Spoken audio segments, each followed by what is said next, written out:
Assalamu alaikum YouTube family. How are you? I hope you are good by the grace of Almighty Allah. आज हम बात करेंगे acne pimples के हवाले से, यानी कील महासे या जिसको उर्फ़े आम में कह लें कि दाने वगैरह जो फेस पे निकल आते हैं। ये एक ऐसी प्रॉब्लम है जो पहले तो सिर्फ टीनेज लोगों में होती थी, यानी बच्चों में मिलती थी जब वो अपनी पुबर्टी की एज में जाते थे और उस वक्त हार्मोनल चेंजेस उनमें आते थे तो उस वक्त होती थी। लेकिन ये प्रॉब्लम अब 30 से 40 साल तक की एज लोगों में भी आपको नज़र आती है।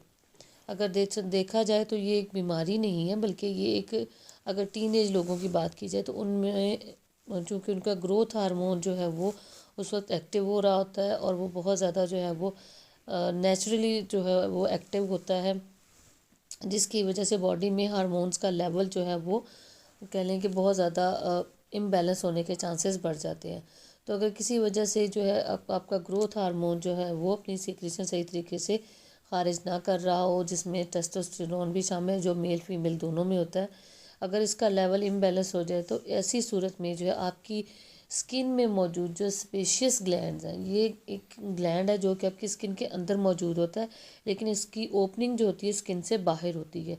यानी ये अपनी सीक्रेशन जो है जब खारिज करता है तो ये स्किन से बाहर निकालता है।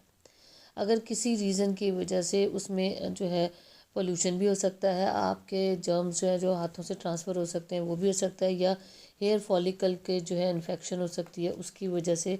अगर इसकी ओपनिंग में किसी वजह से इन्फेक्शन हो जाए, यानी वो वहीं पे ब्लॉक हो जाए और बाहर जो अपनी सीक्रेशन जो है स्पेशियस ग्लैंड जो है वो खारिज ना कर पाए, तो ऐसी सूरत में वहाँ पर आहिस्ता आहिस्ता जो है वो कह लें कि पोल्यूटेड जो मटेरियल होता है वो ब्लॉक कर देता है उसको, उसकी सीक्रेशन को, तो वहाँ पर पिंपल बनना शुरू हो जाता है। ये पिंपल या एक्नी दोनों का जो है फॉर्मेशन सेम होती है, थोड़ी सी लुक में डिफरेंस होता है, इसकी टाइप्स भी आगे डिफरेंट होती है, लेकिन यहाँ पर हम जस्ट इसकी एक ओवरव्यू के हवाले से ही बात करेंगे। अगर ये कम मिकदार में हो तो हम इसको एक तरह से नॉर्मल लेंगे, क्योंकि ये आपकी ग्रोथ हार्मोन का एक टाइम होता है, उसकी वजह से जो है वो बॉडी के अंदर बन जाते हैं। लेकिन अगर ये बहुत ही ज़्यादा मिकदार में हो तो ये लोगों का चूँकि फेस ख़राब हो जाता है, पिंपल निकलने की वजह से दाग धब्बे बाज़ों का तो गड़े भी पड़ जाते हैं, तो ऐसे लोग जो है थोड़ा सा कह लें कि अपना कॉन्फिडेंस लेवल जो है वो लूज़ कर जाते हैं, इन्फीरियरिटी कॉम्प्लेक्स का शिकार हो जाते हैं, ये बाहर आना जाना ज़्यादा पसंद नहीं करते, एम्बेरसमेंट फ़ील करते हैं, क्योंकि उनका फेस जो है वो थोड़ा सा कह लें कि लुक वाइज जो है वो अच्छा नहीं लगता, और उनका सोशल रिलेशन जो होते हैं वो ख़राब हो जाते हैं। इस किस्म की प्रॉब्लम जो है वो लोगों को फेस करनी पड़ती है, या समटाइम्स जो होता है पिंपल्स जो है पस वाले होते हैं, इन्फेक्टेड होते हैं, तो उसमें जो है फिर पेशेंट को जो है वो पेन भी बहुत ज़्यादा होना शुरू हो जाती है। कॉजेज़ की बात की जाए तो इसमें हार्मोनल इम्बैलेंस जो है सबसे बड़ा कॉज है, जिसकी वजह से जो है मोस्टली जो है टीनेज लोगों में ये प्रॉब्लम जो है वो हो जाती है।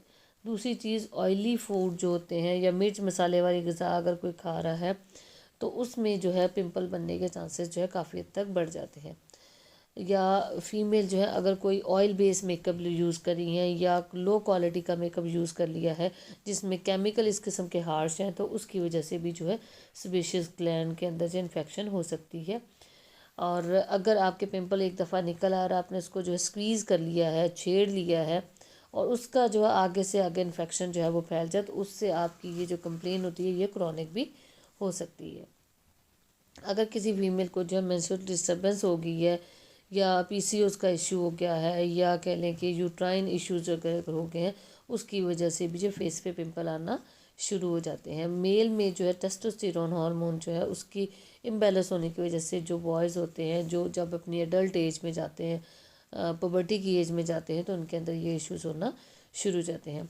ये लंबे अरसे तक किसी को स्टमक का इशू है और गैस्ट्राइटिस हो गया है, स्टमक जो है वो सही तरीके से काम नहीं कर रहा, डाइजेशन पुअर है, ऐसे लोगों में भी फेस पे पिंपल वगैरह आ जाते हैं।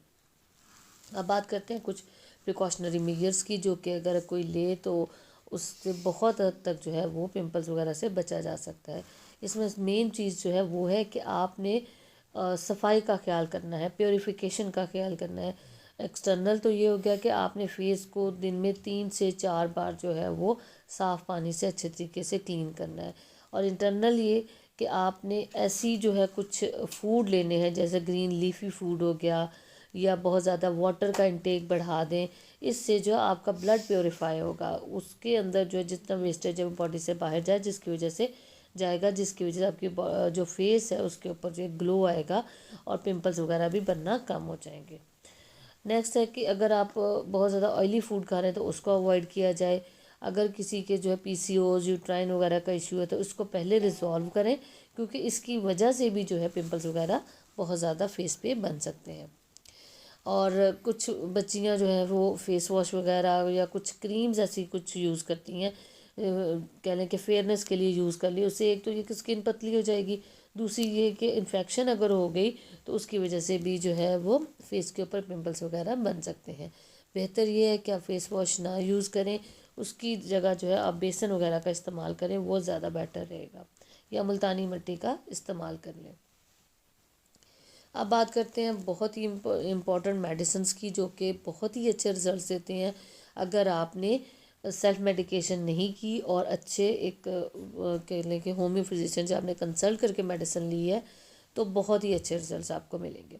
اس میں سب سے پہلی میڈیسن ہے وہ ہے کالی بروم 30، اس میں بہت ہی اچھے رزلٹس دیتی ہے آپ کے فیس کے پمپلز میں۔ سیکنڈ میڈیسن ہے بربرس ایکیفولیم، اس کو آپ 30 پوٹینسی میں صبح و شام جو ہے 10 ڈراپس آپ لے سکتے ہیں۔ تھرڈ میڈیسن ہے ہپرسلف۔ ہپرسلف جو ہے اگر پمپلز اس قسم کے ہوں کہ جس میں پس ہو ساتھ ان کے، یعنی کیل مہاسے ایسے ہوں کہ جس میں پس ہو، انفیکشن ہو اور ساتھ میں ہلکا سا پین بھی ہو، تو ہپرسلف بہت اچھے رزلٹس دیتی ہے۔ نیکسٹ میڈیسن ہے نیٹرمیور۔ نیٹرمیور اگر کسی کی آئلی سکن ہے اور وہ فیس واش کیا ہے 5-10 منٹ بعد دوبارہ جو ہے وہ سکن جو ہے آئلی ہو گئی ہے، اس میں بہت اچھے رزلٹس دیتی ہے۔ ہائیڈروکوٹائل جو ہے نیکسٹ میڈیسن ہے اور یہ بہت ہی اچھے رزلٹس دے گی، اس کو ابھی 30 پوٹینسی میں سکن کے پمپلز اور فیس کے جو کہہ لیں کہ ایکنی وغیرہ کا ایشو ہے اس میں استعمال کروا سکتے ہیں۔ نیکسٹ میڈیسن ہے ہماری پلسٹیلا۔ اگر ایسی فیمیل جن کو پی سی اوز کا ایشو ہے، یوٹرس کا ایشو ہے، یا بہت زیادہ جو ہے بلکی ہے یوٹرس اور فیٹی ہیں، بہت زیادہ جو ہے ویٹ ان کا بڑا ہوا ہے اور ساتھ میں مرچ مسالے والے کھانے کھاتی ہیں اور ان کے فیس پہ ان کے ساتھ پمپلز آ جائیں تو پلسٹیلا بہت ہی اچھا رزلٹس دیتی ہے۔ نیکسٹ میڈیسن ہے سلفر۔ سلفر ایک ایسی میڈیسن ہے کہ جو سکن کے لیے آپ کہہ لیں کہ کنگ میڈیسن کہلائی جاتی ہے۔ کوئی بھی ایشو ہو، پمپل، داغ، دھبے، چھائیاں، کسی بھی طرح کا، اس میں یہ بہت اچھے طریقے سے جو آپ کو کہ آپ کا کیس جو ہے وہ ہینڈل کر لیتی ہے۔ لیکن یہ بات یاد رکھے کہ سلفر کو آپ نے کبھی بھی سیلف میڈیکیشن نہیں لینی، بلکہ جو فزیشین ہوتے ہیں وہ بھی بہت سوچ سمجھ کے اس کا استعمال کرواتے ہیں، کیونکہ اس کا اگر ایگریویشن اس کی ہو گئی تو اس کو جو ہے ہینڈل کرنا جو ہے وہ ذرا کہہ لیں کہ تھوڑا مشکل ہو جاتا ہے۔ لاسٹ میڈیسن ہے وہ ہے اینٹیمونیم کروڈ۔ اینٹیمونیم کروڈ جو ہے ہماری بہت ہی اچھی میڈیسن ہے اگر اسٹمک کے ایشوز ہوں اور بہت زیادہ جو ہے وہ فیس کے اوپر پمپلز وغیرہ آ جائیں تو اس کے میں بہت اچھے رزلٹس دیتی ہے۔ یہ تھی آج کی ویڈیو جس میں ہم نے ایکنی پمپلز کے حوالے سے ڈسکس کیا۔ آئی ہوپ آپ کو اچھی لگی ہوگی۔ ملتے ہیں نیکسٹ بہت ہی اچھی انفارمیشن کے ساتھ نیکسٹ ویڈیو میں۔ اللہ تعالیٰ آپ کے لیے اور ہمارے لیے آسانیاں پیدا فرمائے، آمین۔ اللہ حافظ۔